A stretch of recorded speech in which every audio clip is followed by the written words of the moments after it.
Bonjour à tous, ici Angelo pour une nouvelle vidéo. J'espère que vous allez bien. Nouvelle semaine sur Terre. Prenez soin de vous.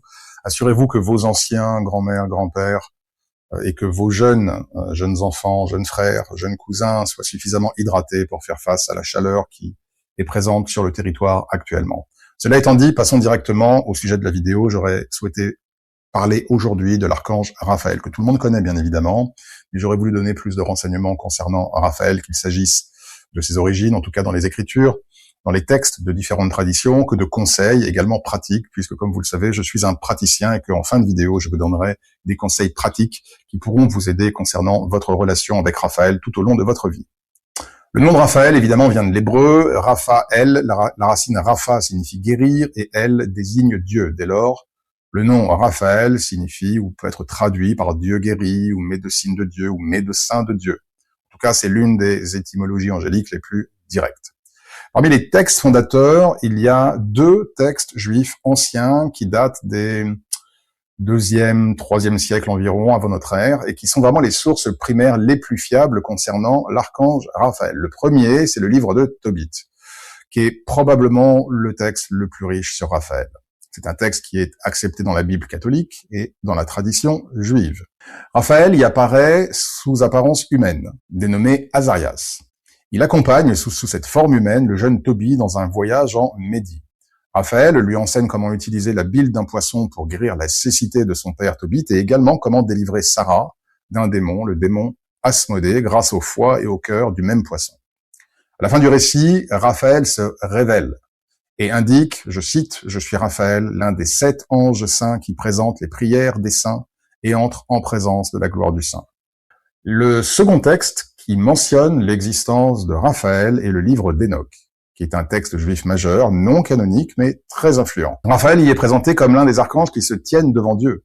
Sa mission dans le livre d'Enoch liait Azazel, un ange déchu, et également guérir la terre des maux causés par les veilleurs, ces anges qui se sont unis aux femmes.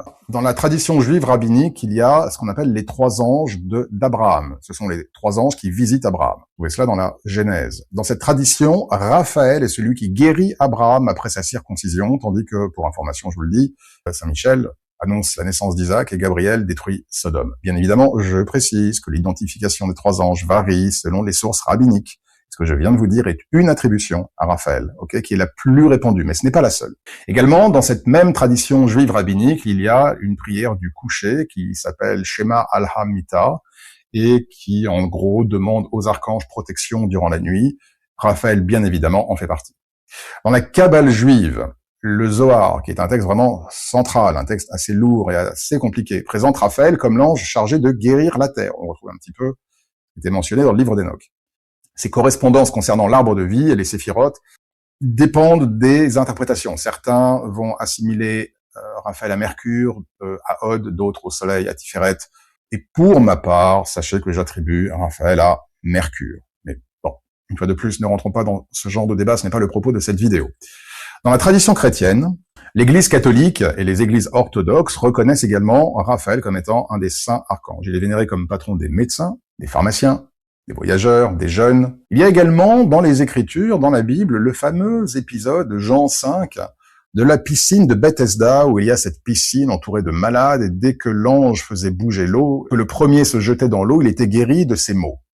Alors, il n'est pas indiqué dans ce passage que le fameux ange qui fait bouger l'eau, en gros pour annoncer aux malades qu'ils peuvent venir se faire guérir, et Raphaël, aucune indication de son nom n'apparaît stricto sensu dans le texte.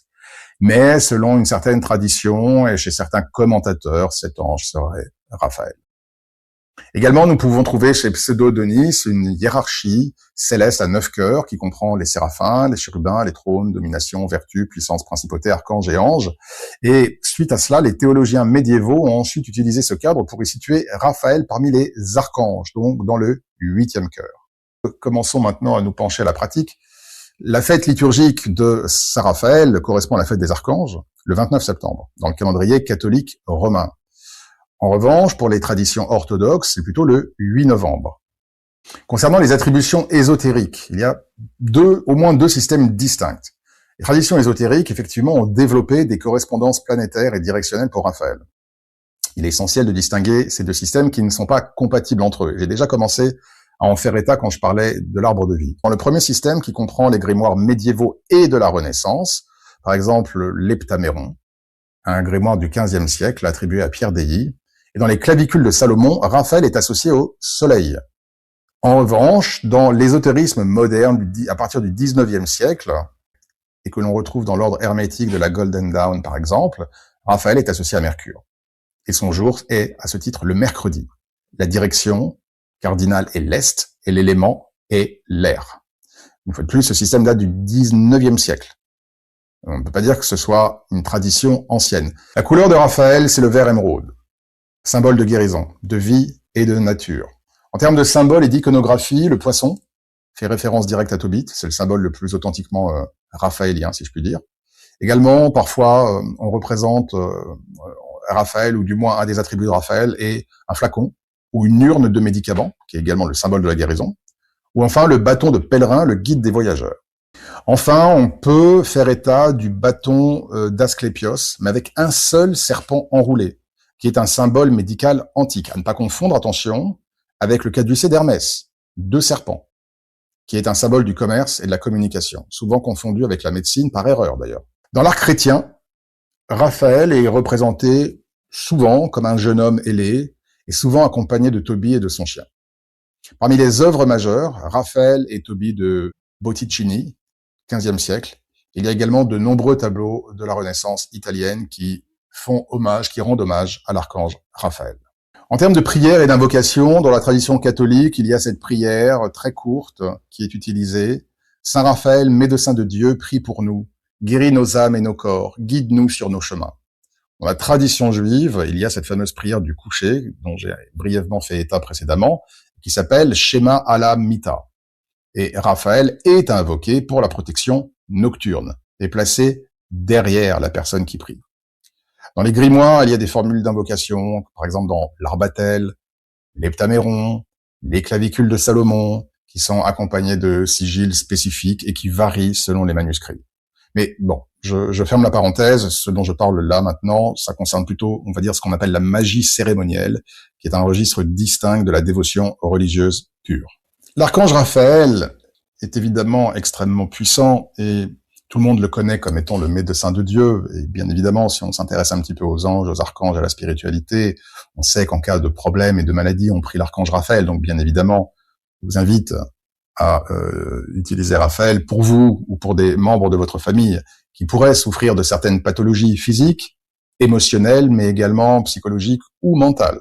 Donc évidemment, vous pouvez prier Raphaël pour vous ou pour les autres. Maintenant, petit truc que je vous donne, puisque Raphaël est utilisé pour la guérison, vous pouvez bien évidemment prier Raphaël pour guérir une situation, rééquilibrer une situation.